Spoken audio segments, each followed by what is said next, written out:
ඉතින් විනාඩියක් කරගෙන බලන්න පුළුවන් නම් අදත් අපි ඔයාලට එක ගානක් කියලා දෙන්න යන්නේ සාමාන්‍ය පෙළ විභාගෙට ඇවිල්ලා තියෙනවා. ඉතින් මේ බෝඩ් එකේ තියෙන්නේ 2017 ඇවිල්ලා තියෙන MCQ ප්‍රශ්නයක්. මේකේ තියෙන්නේ වෘත්ත චතුරාර්ය සම්බන්ධ ප්‍රමේයවල ඇසුරෙන් ආපු පොඩි ප්‍රශ්නයක්. ඕනම වෘත්ත චතුරාර්යයක පාදයක් දික් කරාම හැදෙන බාහිර කෝණය අභ්‍යන්තර සම්මුඛ කෝණයට සමානයි. එහෙනම් අභ්‍යන්තර කෝණ ඇතුළට ගියා සම්මුඛ නම් ඉස්සරහට ගියා. මෙන්න මෙයාට සමානයි.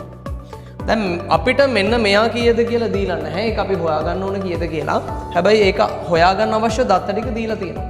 මොකද මේ තියෙන්නේ ත්‍රිකෝණයක්. ත්‍රිකෝණයක අභ්‍යන්තර කෝණ 3යි තියෙන්නේ. දෙකකගේ දීලා තියෙනවා අපිට. එහෙනම් මෙන්න මෙයා කීයද කියලා හොයාගත්තා නම් ඒක තමයි x වලාගේ. ඒතකොට ගානේ තියෙන මෙන්න මේ ත්‍රිකෝණේ මෙන්න මේ කෝණ දෙකේ එකතුව වෙන්නේ අංශක 60යි. එතකොට ඕනම ත්‍රිකෝණයක අභ්‍යන්තර කෝණ තුන එකතු 180ක් නිසා 180න් 60ක් අයින් කරාම මෙන්න මෙතනට එන්න ඕන අංශක 120යි. එහෙනම් x වලාගේ කෙලින්ම අපිට ගන්න පුළුවන් අංශක 120යි කියලා. ඉතින් මේ වගේ තවත් ගානක් එක එහෙනම් අපි ඊළඟ දවසේ හම්බ වෙමු.